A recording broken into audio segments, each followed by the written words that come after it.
Either that or he's a real good doppelganger. Isn't that Keanu Reeves?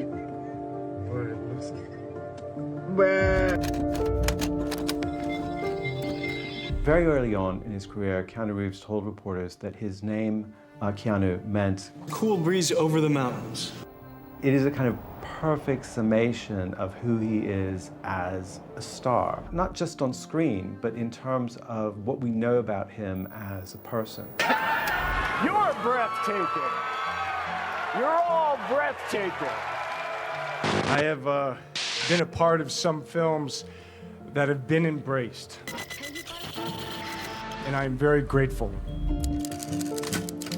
As an actor, you're essentially living behind the bars. Right. Comedy and tragedy.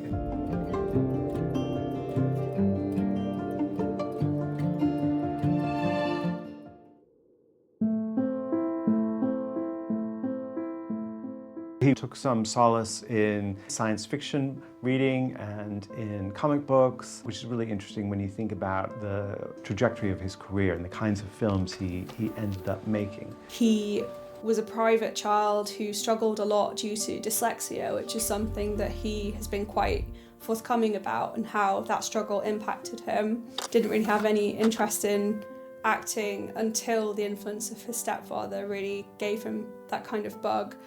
Keanu has a really interesting background in that he was born in Beirut, in Lebanon, when his parents were living there. His mother was English. His father was a mix of ethnicities, including Hawaiian, hence his Hawaiian name, Keanu. His mother was working in Beirut, where she met his father, but they did split up when Keanu was 3. So he didn't really have a relationship with his dad. He didn't even really meet him properly until he was about 13.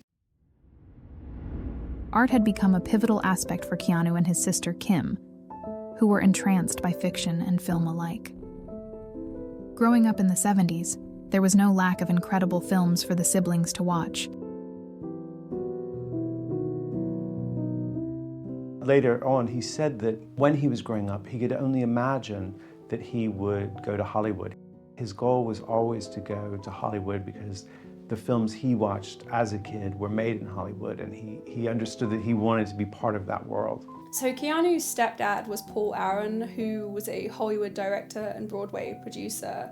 Paul Aaron was very supportive of Keanu's interest in acting and eventually would recommend him for a job at the Hedgerow Theatre in Pennsylvania, where he would spend some time working as an apprentice and assisting and kind of living there and helping out. Keanu grew into the definition of a hotshot, high-octane teen. His stage performances during his years of education placed him in a handful of short films. It wasn't long before he found himself starring in commercials and eventually in Hanging In, a Canadian sitcom. Hey, where do you keep the towels? Pete said we could use a shower. Oh, Peter put you in here. Yeah, you rescued us. Where did he find you? Reeves worked for the Canadian Broadcasting Company when he was a teenager for the youth news program Going Great. He starred in a few different American shows when he first moved to Hollywood, including Babes in Toyland and Brotherhood of Justice, before he was able to get his first big film role. Hockey has always been a massive part of Keanu's life. After his move to Toronto, Keanu took up the sport, which served him in more ways than one. It was a huge asset when Keanu landed a role in his first feature film. The movement of his body complemented his more outlandish and extreme roles. He showed promise whilst playing as Heaver, a goalkeeper in the lighthearted sports feature, Youngblood. Even if the film was a little formulaic, it gave Keanu an opportunity to experience a larger film set. I'm playing a 17-year-old body with a 40-year-old mind, okay? But then I had to play with my conception of 40, which was sort of older, right? You look at a 40-year-old and go, you're old, you know, but he's not. It sounds like a juicy, challenging role, and it's good that you got this one, and we look forward to seeing you in other things, and thank you very much. Oh, thank you. You're welcome. Bye. So I think that definitely having Paul Aaron as kind of a figure in his life that even after he divorced Keanu's mother was still there to support him and help him get a green card to start his journey in Los Angeles must have played a kind of significant role to him in influencing and shaping that desire. He was also advised to change his name because Keanu sounded too ethnic, which he briefly considered but ultimately decided wasn't quite right, and I think is a great decision because now his name has become almost synonymous. You say Keanu, everyone knows who you're talking about. He's in a kind of stoner drama called River's Edge about teenagers involved in a murder. It's this really underrated cult movie. River's Edge was a curious project because in the time of 80s lighthearted teen fiction, it stood out as one of the grungier, darker pieces. It offered Keanu a chance to approach a more serious role. Whilst the actor was still up and coming, it served as an opportunity to carry a role with heavy thematic undertones. The film shows the kind of malaise of this community and how the teenagers have to come to terms with this incredibly harrowing situation. And Keanu was praised quite roundly for his performance as Matt, who's one of the, I would say, darker characters within it. He kind of struggles a lot with the situation. You think, Don John? I'm your brother. Where do my children go at night? His performance was regarded as a real breakout by people like the New York Times. Everyone was kind of amazed that this presence had kind of come out of nowhere. I think he was really able quite early on to establish himself as quite a distinctive figure in acting who was someone definitely worth keeping an eye on. Permanent Record, a more underrated feature, had Keanu play as Chris Townsend. Buddy, I don't know if I did the right thing.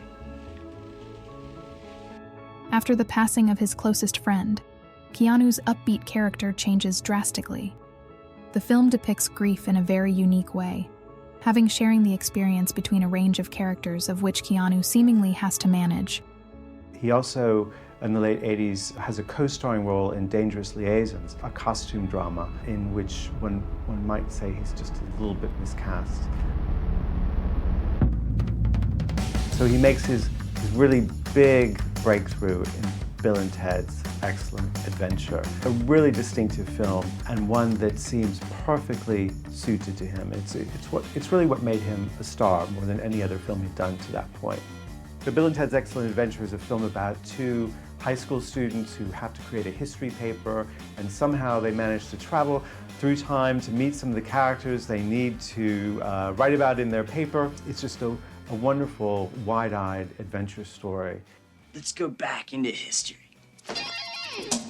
I think that this was due to it being this really big, silly, fun movie which took something that people already kind of were seeing a lot of in this time travel adventure movie genre that had developed with something like Back to the Future. It combined it with this kind of new era, shall we say, of kind of stoner comedies which were very silly and just presented themselves as not taking film too seriously. What makes it really memorable and remarkable is that it's a film about teenage male friendship that is utterly without aggression or malice.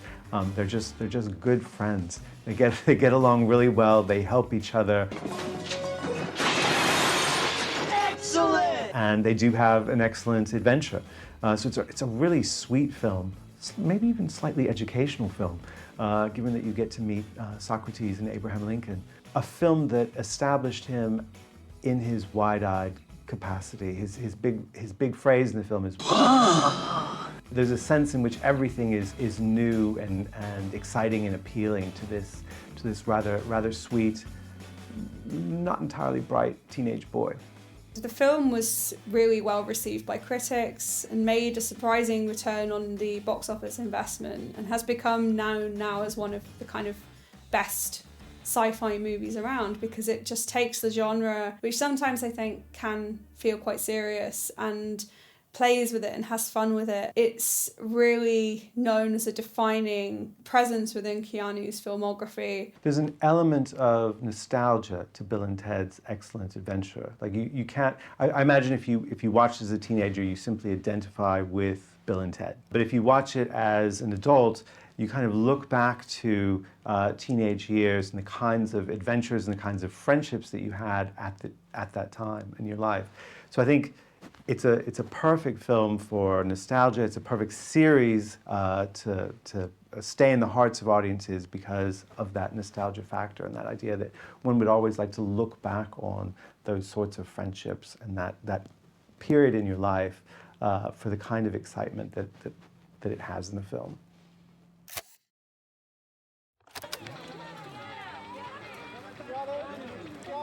The phenomenon that was Bill and Ted made Keanu Reeves a household name. Keanu makes an effort to form relationships with his co-starring actors and set professionals.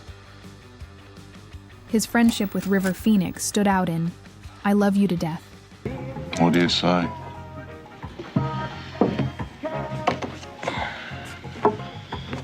The black comedy propelled both Keanu and River to the next stages of their blossoming careers. Whoops. I have a feeling we're about to embark upon a most unprecedented expedition. Bill and Ted returned once again for the sequel. There's a lot of deliberation as to which film people prefer. The battle with death remains an iconic scene in anyone's eyes. To many, it was a clever spin on Ingmar Bergman's The Seventh Seal, with less chess and more Bill and Ted antics. Bill and Ted are dead. Keanu, having developed a passion for composing music, decided to start a band. Dogstar. Dogstar consisted of drummer Robert Mailhouse, who Keanu met at Gleason's Supermarket. Brett Dormouse was on guitar, and Keanu Reeves on bass and shared vocals. It's Brett Dormouse, happy to be here.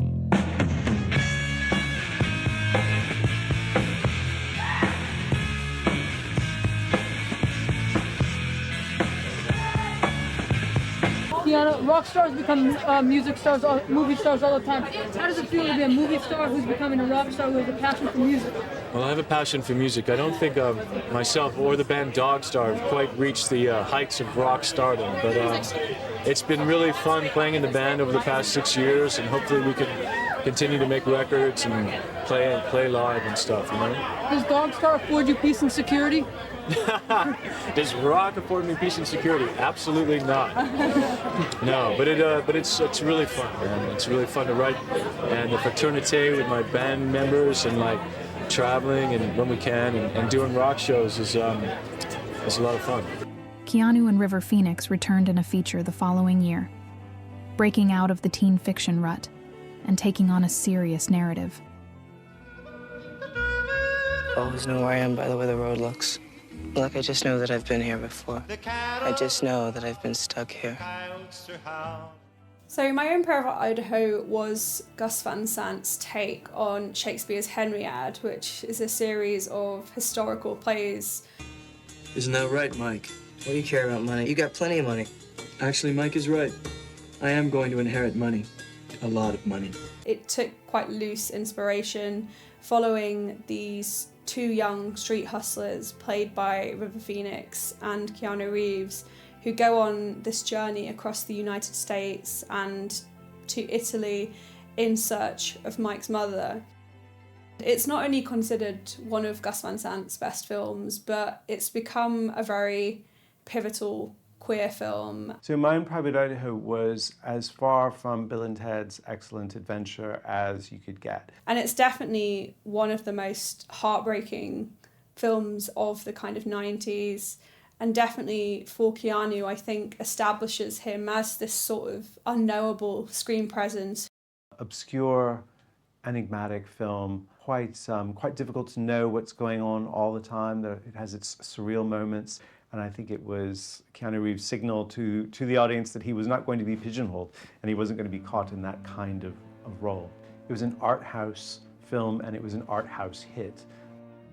My Own Private Idaho is a unique, introspective film. Keanu and Rivers' performances were exceptional. The two men shared a rare bond during its production, a bond which bled into their performances and solidified the feature as a cultural milestone, thanks to its themes and raw messaging. Audiences wondered when Keanu might return to the screen with River Phoenix. Their chemistry had left a lasting impact on viewers. The two young actors seemingly had no limits. They shared great potential. The world, however, had other plans. My Own Private Idaho served as one of River Phoenix's last films before he passed at the age of 23. Keanu, like many, was devastated at the loss of this incredibly talented and beloved presence. As the young actor's career flourished, criticism of his acting became prominent. There have been some pretty harsh criticisms directed at him, particularly regarding his role in Dracula. With Francis Ford Coppola, a costume drama set in 19th century England, and he seems wholly out of place. Of course, sir. I'll attend to the Count. Thank you for your confidence. I think people who criticize Keanu Reeves as an actor have a rather snobbish idea of acting that's linked to the stage tradition and that's linked to dialogue and to an actor reciting dialogue on stage. That is not what Keanu Reeves does. I mean, I'll be the first to admit that. That's not his forte. For me, it's just a very distinctive style of performance. It's a very reserved style where he withholds a lot and he's very subtle in his movements and his delivery. He has a kind of intensity as a screen presence that I don't think many critics or award-giving bodies have been willing to note. He hasn't been treated particularly generously. To search for his artistic voice, Keanu delved into any type of film imaginable, returning to the comedy genre with Much Ado About Nothing, Even Cowgirls Get the Blues, and Freaked, an experimental picture co-directed by his good friend, Alex Winter, in which Alex also starred. Did the language ever, intimidate? You mean English? No.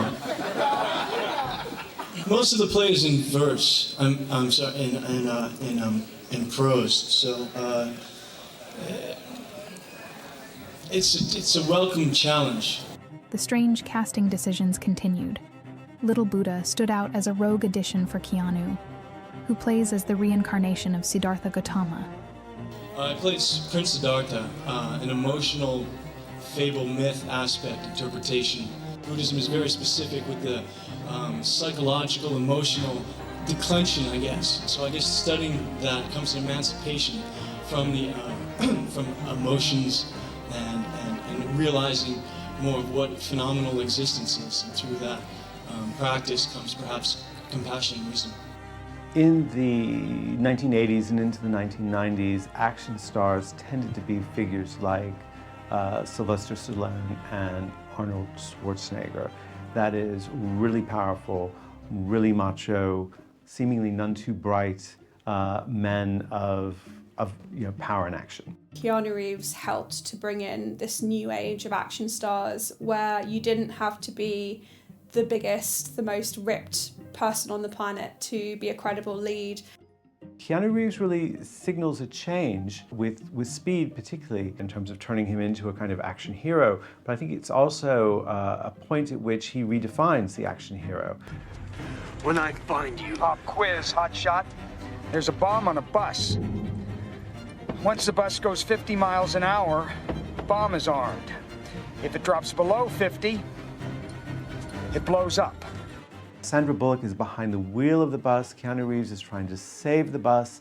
It's this crazy action thriller, as fast-paced and exciting as they come, in which he plays a kind of heroic action man. Can't think of anything more different from Bram Stoker's Dracula or My Own Private Idaho. It's a really different kind of role for him, and he absolutely owns it. He becomes this man of steel, this man of action, and it really redefines his career. Yeah, the title Speed, and then the situations that the character got into. I mean, it was an opportunity to play, I thought, a good man and to have fun. You know, I was looking for work. It came around, and got the opportunity to play in it. And I'm so lucky to be able to participate in such a fantasy and to hopefully entertain. No, I think it's just nobody expected anything, and they got a lot more than they didn't expect. It's just, hype. I don't play into it. You have a good time. You hope something does well, and when it does, you're very happy. And I hope it does well for, Keanu and Jan and Dennis and, He turns it into something that's more intelligent, with a bit of emotional depth. So he redefines the action hero and makes him just a little bit more vulnerable, even though he has that sort of power and energy that all action heroes have. No, the nature of acting in an action picture is very much in a sense of play. You really actually put yourself at any risk. Even the dramatics part of it, it's really in of itself. It's a good part of it. Keanu proved himself as a formidable action star in Speed. He followed suit with Johnny Mnemonic in 1995. To many, this sci-fi thriller was thought as the foundation for the next steps in Keanu's journey. The inclusion of cyberpunk elements drove people to believe that this was a world in which the actor seemed comfortable in, though awards would have one believe that Keanu remained a blank slate. Keanu's name has sprung up a fair few times in the Raspberry Awards. Many continued to undermine his acting abilities, whilst others saw him as merely having his own unique methodology, which greatly separated him from the traditional acting world. In the same year, A Walk in the Clouds stood out as a unique project, being an unconventional period romance. Despite family traditions, love blossoms between Reeves' character, Paul, and Victoria, played by Aitana Sanchez Gijon. The film provides a unique perspective on a Mexican family during the 1940s and social standings.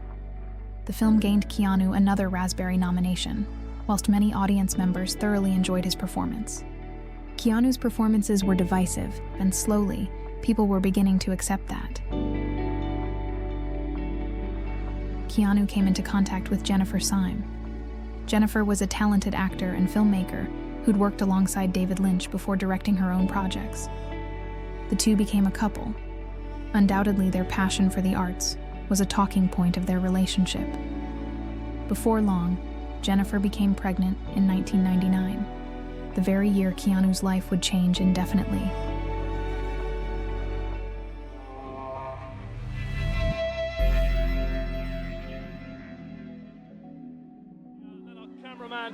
Cameraman Jolyon, just get in there and get you a shot of Keanu Reeves. We're being promised we're next in the line, but these things... I think the first film that comes to mind with Keanu Reeves is The Matrix.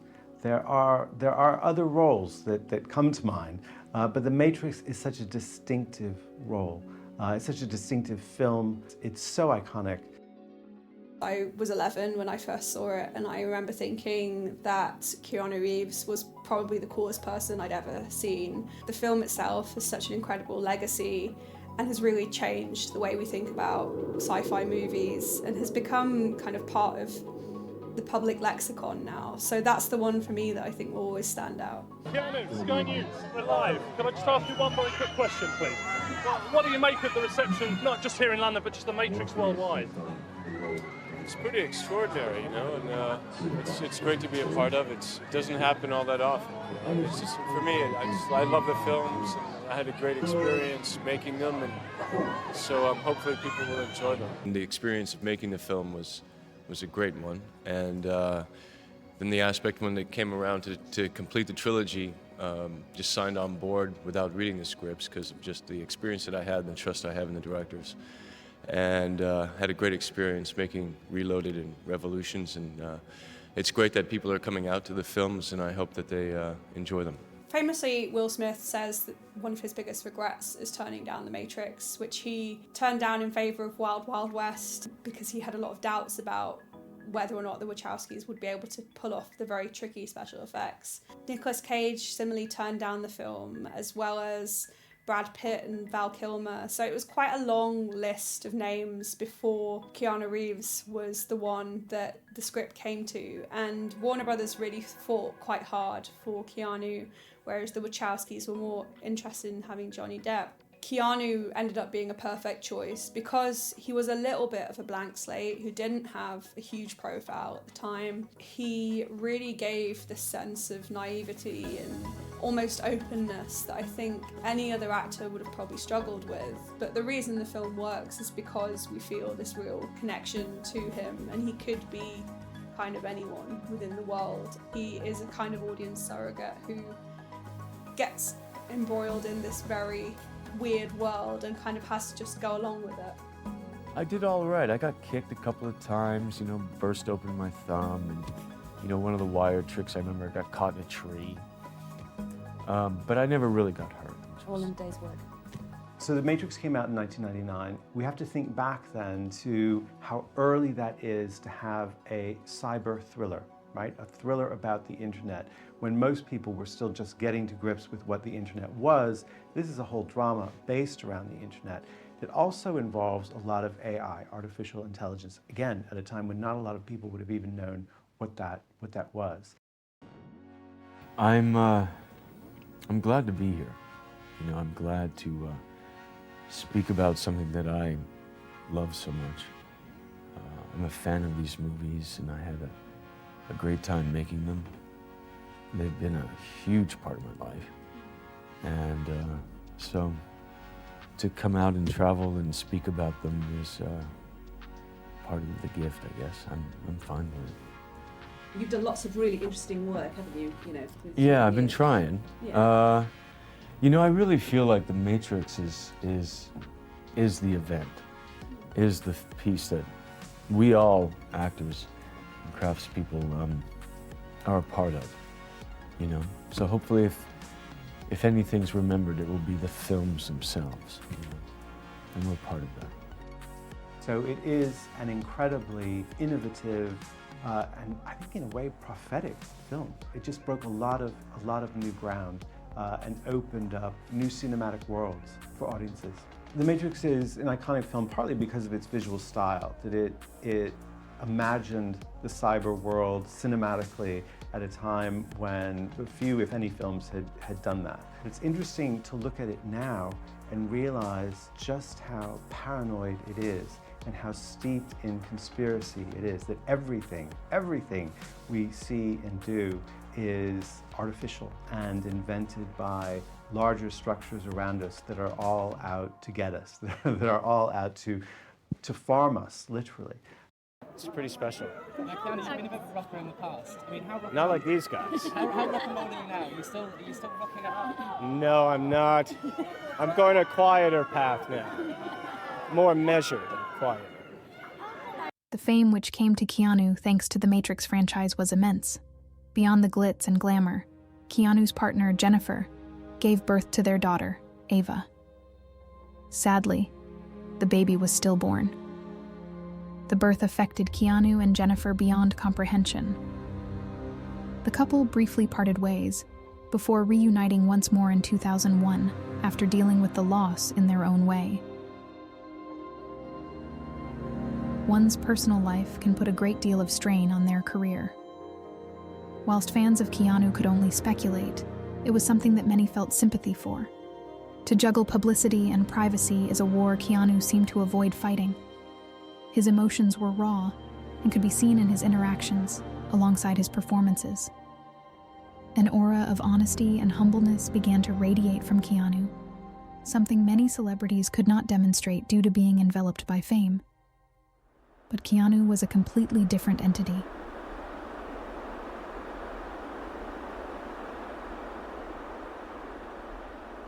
The Gift, directed by Sam Raimi, took Keanu back to a darker character and is regarded as one of the actor's more unique performances. His role as Donnie Barksdale allowed Keanu to explore his emotional range within a whodunit narrative. Brothers, I mean, your mama being a witch and all. If she don't stop her evil ways, someday somebody's gonna burn her up. And then you boys are gonna be without a dad. I play Detective Tom Ludlow, the LAPD. I'm an officer implicated in the death of his ex-partner who's trying to find the killers, and along the way, I kind of dig up more than I argued. It was a great role, and working with David was great, and you know, I had an intense but really good experience. And the role was a reach for me, but it was one that I really enjoyed reaching for, and hopefully people will like it. On April the 1st, 2001, Jennifer Syme attended a party at the home of Marilyn Manson. On her approach, she was involved in a car collision which proved fatal.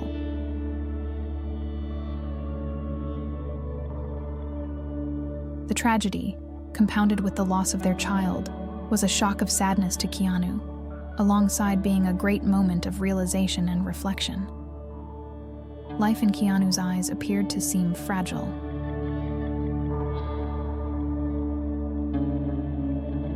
In September 2009, Keanu's philanthropic work came into the spotlight. He began to establish the Keanu Charles Reeves Foundation. He desired to raise money in support of cancer research, a need only strengthened due to his younger sister, Kim, who had suffered from leukemia for a decade. It was brought to the media's attention that Keanu had also donated over 70% of his earnings from The Matrix to charity, alongside continuing to donate huge sums of his purse for causes he has deemed as necessary to back. People had just realized one key thing: Keanu Reeves was 1 in a million.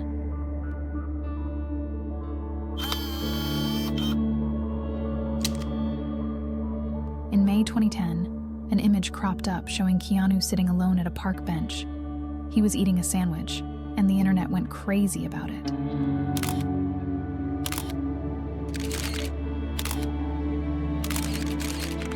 We're all familiar with sad. I'm just eating a sandwich, Sad Keanu. man. Sad Keanu, I mean, right there.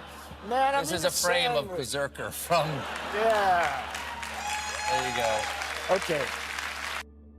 Keanu Reeves has become known for this incredible generosity, both of spirit and kind of monetarily. He is a big philanthropist and is known for just helping out anyone that needs it. That is something that is incredibly genuine coming from Keanu. He seems like someone who just really wants to leave the world a better place than he found it. One of the stories that always gets repeated is how much he loves stunt teams because he makes so many action movies, and he always buys really incredible gifts as a thank you to all these people he works with. He bought Ducati motorcycles for everyone on The Matrix and then Rolexes for everyone on John Wick because he just wants to kind of share his success with the world. There's a really lovely clip from a few years ago where he was stranded at an airport with a group of passengers and was giving them a sort of impromptu tour with some facts he found on Wikipedia. Its population is around 380,000, making it the 9th most populous city in California and the 52nd most populous city in the nation.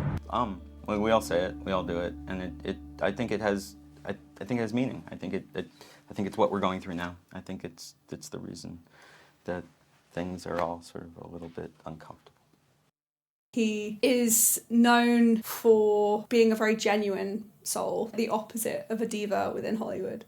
I think it's maybe too easy to say that Keanu Reeves makes action films and sci-fi films alone. It's true, those are the films that have the most impact, those are the most popular films he makes. But he also makes a pretty wide variety of films. He tries his hands in quite a wide range of genres. It doesn't always work out that well, at least in terms of the box office of the films, but he's always trying to do something a little different. So he makes the film The Lake House, for example, with Sandra Bullock, which is a very romantic film. Something's Gotta Give with Diane Keaton and Jack Nicholson, a comedy. He's an actor who's always stretching his wings, whether the audience takes note or not.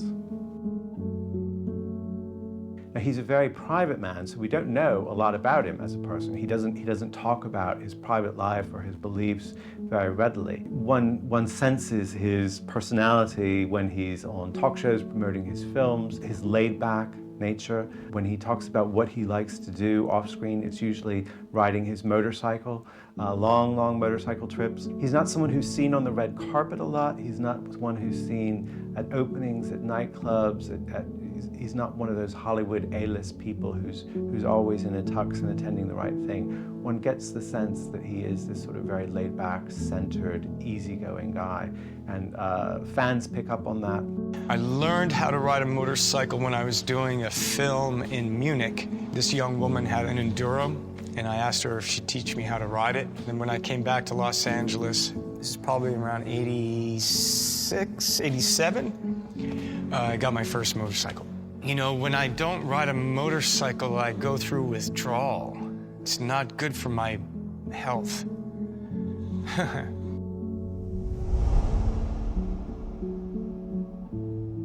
If you look around on social media a bit, you can see various videos of him, like when he's on the subway in New York, people notice him giving up his seat to others or helping them with their luggage or doing all sorts of just really kind acts of everyday behavior that reinforce the idea that this guy is not a slave to Hollywood glamour, but is his own person. In the 2000s, Keanu really started to kind of experiment more. He was doing the Matrix sequels, but he was also taking on roles like John Constantine in the adaptation of the comic books about a man dying of cancer who hunts down all kinds of supernatural entities. And that's become one of the roles that I think a lot of people still, even now, nearly 20 years later, still want him to make a sequel to that film. He was also taking on roles in films like Something's Gotta Give and Thumbsucker, which were a little bit more comedic for him. And then he did A Scanner Darkly, which was Richard Linklater's very experimental rotoscope animation film. So I think that Keanu really started to kind of take more risks once he'd had the success of The Matrix and to start getting involved with films that were a little bit different for him. You know, I mean, I'm trying to play different kinds of roles, different genres, and not be typecast. So, you know, I don't think you're going to see The Private Lives of Pippa Lee and expect to see Neo or something like that, you know.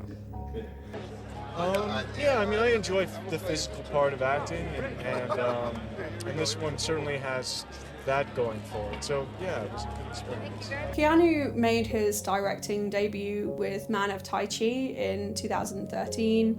He really played into kind of his interest in action and in martial arts particularly. But there's a sense in which he hasn't quite found his feet or found his new role until he makes the first John Wick film. The loss of a loved one was depicted beautifully by Keanu in 2014 upon the release of John Wick. Beyond being an impeccably well-choreographed franchise of action filmmaking, John Wick connoted an understanding of impermanence, that suffering is merely an unavoidable part of life.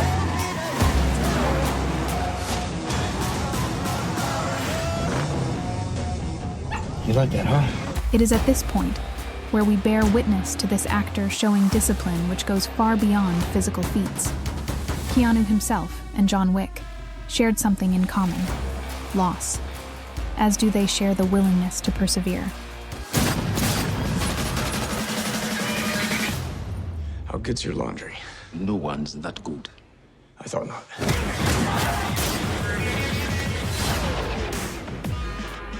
That starts a whole new franchise for him and gives him a new identity as a more mature actor. He's not the young teenage Keanu Reeves anymore. He plays an action hero who cannot be defeated. No matter what you throw at him, he cannot be defeated. John Wick has become one of the most successful action franchises of all time, and I think that it totally wouldn't work without Keanu. And I think that a lot of that is down to the partnership between Keanu Reeves and Chad Stahelski. And you must be very good at Kung Fu now as well. I'm okay at movie kung fu. Okay. Yeah, movie action. New characters, New characters. new storyline, of course, Yeah. new set pieces, new action. Oh, what's staying the same? John Wick. Suffering, fighting for freedom. Always. Together they really care about making sure that the John Wick films are not only incredibly well crafted but incredibly entertaining. Definitely the amount of effort Keanu and Stahelski have put into casting the films and building the world of the films. The franchise is incredibly beloved by action fans around the world. But wait, we do some car stuff. Cars, horses, cars are back. fights. Not really horses. A little bit of horses. But we have cars. A lot of cars.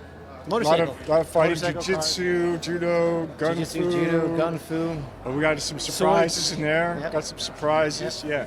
They both require this incredible amount of stunt work from Keanu, who has really shown this ability to throw himself into his work, especially in the latest John Wick film, where he falls down the longest flight of stairs in the world repeatedly and quite heavily.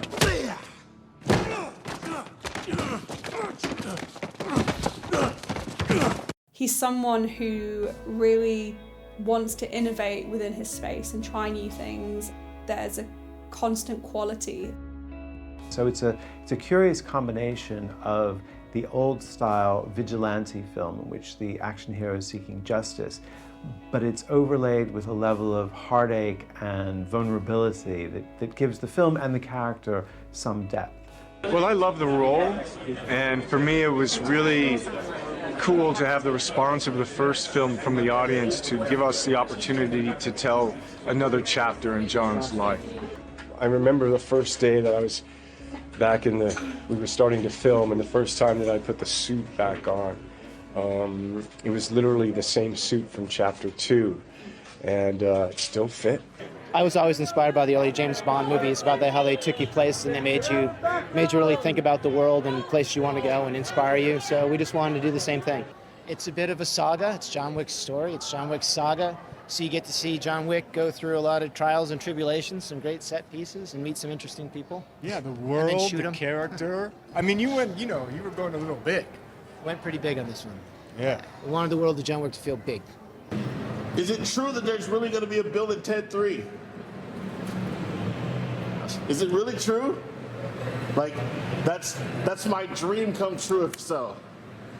I can't wait to see it, man. Huge fan. We didn't expect to want to make another one.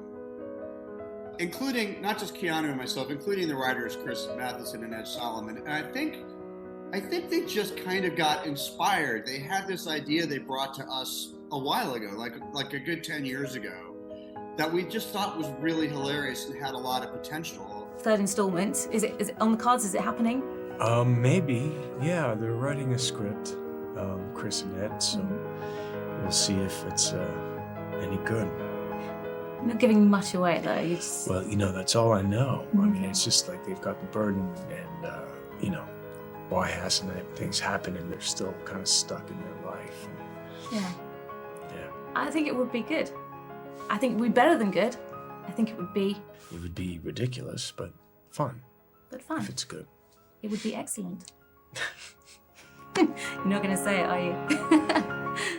Not today. Not today. Oh, I tried. Some projects were deemed more critically successful than others. Yet Keanu maintained his passion throughout every project he was a part of.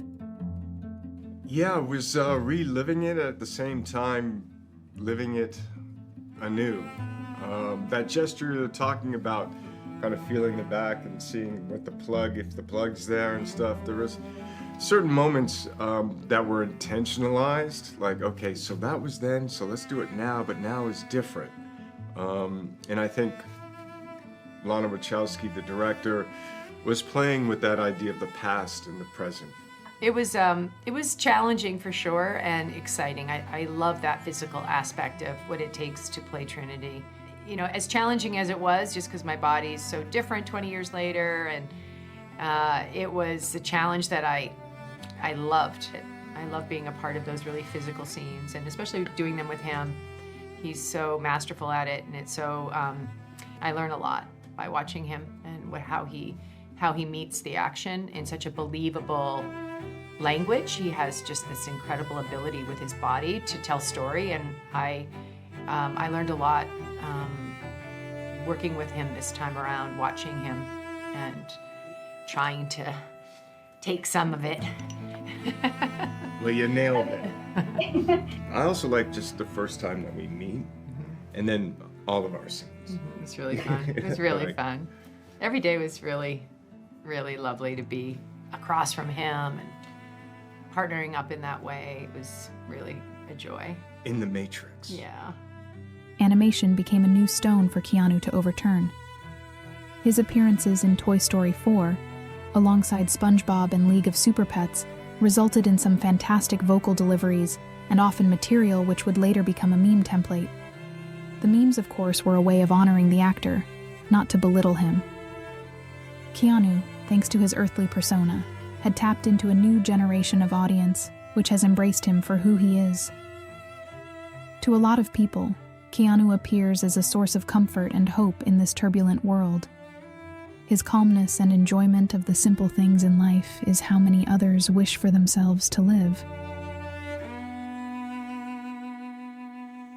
I think audiences have always enjoyed seeing Keanu Reeves off screen because when they see him, he's not doing the normal Hollywood things, and he comes across as a genuine, laid-back person who has a life quite separate from his star power and his incredible earnings. He must be one of the best paid actors in Hollywood, but he seems like someone who just likes riding around on his motorcycle.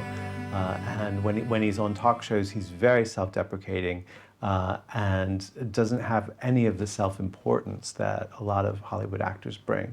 So I think people see something genuine and genuinely laid back in him that's very appealing, and they've seen that from the beginning, from his earliest films through to his latest films.